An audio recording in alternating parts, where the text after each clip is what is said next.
Day 1. The Lonely Teddy. கிருஷ்ணாவுக்கு அவனோட பர்த்டேக்கு ஒரு அழகான டெடி பியர் கிஃப்டாக கிடைக்குது. அந்த கிஃப்ட்டை அவன் எங்கே போனாலும் தூக்கி வச்சுக்கிறான். சாப்பிடும்போதும் பக்கத்தில் வச்சுக்கிறான், தூங்கும்போதும் கட்டி பிடிச்சிட்டு தூங்குறான். அந்த அளவுக்கு அவனுக்கு அந்த டெடி பியர் ரொம்ப பிடிக்கும்.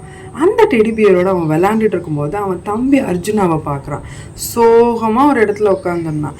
ஏன் நம்ம தம்பி சோகமாக இருக்கான்னு சொல்லிட்டு அவன் பக்கத்தில் போய் அவனும் உட்காந்துட்டு, ஏன்டா அர்ஜுனா சோகமாக இருக்குன்னு கேட்கும்போது அர்ஜுனா சொல்கிறான், என்னோட டெடி பியர் காணாமல் போச்சு, அது எனக்கு ரொம்ப கஷ்டமாக இருக்குன்னு அழுக ஆரம்பிச்சிடுறான். அப்போ கிருஷ்ணா யோசிக்கிறான், நமக்கு இந்த டெடி ரொம்ப பிடிச்சிருக்குல்ல, இது மாதிரி தானே அன்னைக்கு நம்மளோட டாய் ஒன்று காணாமல் போச்சு, நம்மளுக்கும் அப்போ கஷ்டமாக இருந்துச்சுல்ல அப்படின்னு யோசிக்கிறான். இதை வேணால் நம்ம தம்பிக்கு கொடுக்கலாமா அப்படின்னு யோசிக்கிறான்.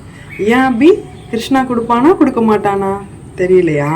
பார்ப்போம். கிருஷ்ணா அந்த டெடி பியரை கட்டி பிடிச்சி ஒரு கிஸ் கொடுத்துட்டு அவன் தம்பி பக்கத்தில் வச்சுட்டு, நீயே வச்சுக்கோ அப்படின்னு சொல்லி கொடுத்துட்டு போயிடுறான். அதை பார்த்த அர்ஜுனாவுக்கு ரொம்ப சந்தோஷம். அந்த டெடி பியரை கட்டி பிடிச்சிட்டு அன்னைக்கு நைட்டு நல்லா தூங்குறான். அதை பார்த்தா கிருஷ்ணாவுக்கு ரொம்ப சந்தோஷம். நம்ம பண்ண இந்த விஷயம் நம்ம தம்பியை எவ்வளோ சந்தோஷப்படுத்தியிருக்கு அப்படின்னு யோசிக்கிறான். அப்போ தான் கிருஷ்ணாவுக்கு புரிஞ்சது, நம்ம கொடுக்கறதுனால எதுவும் நம்மக்கிட்ட இருந்து எடுத்துட போகிறது, எதுவும் குறைஞ்சிட போகிறது இல்லை. ஏதோ ஒரு வகையில் நமக்கு ஒரு ஹாப்பினஸ் மூலியமாகவோ ஏதோ ஒன்று நமக்கு கிடைக்கதா போகுதுன்றத கிருஷ்ணா புரிஞ்சுக்கிட்டான். ஏன் அப்படி நீ இது மாதிரி யாருக்காவது ஏதாவது ஷேர் பண்ணி உனக்கு சந்தோஷமாக ஃபீல் ஆயிருக்கா? அவங்க சந்தோஷப்படுறத பார்த்து உன் ஃப்ரெண்ட்ஸ்க்கு ஷேர் பண்ணியிருக்கியா? சூப்பர். இந்த மாதிரி உங்கள் குழந்தைங்க கிட்ட இன்ட்ராக்டிவாக ஃபன்னாக இந்த கதையை சொல்லுங்கள்.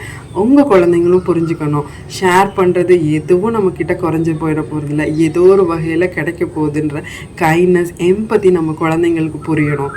இந்த மாதிரி நிறைய கதைகள் பார்க்க நம்மளோட சேனலை சப்ஸ்கிரைப் பண்ணிக்கோங்க, ஷேர் பண்ணிக்கோங்க to the parents who need to see this.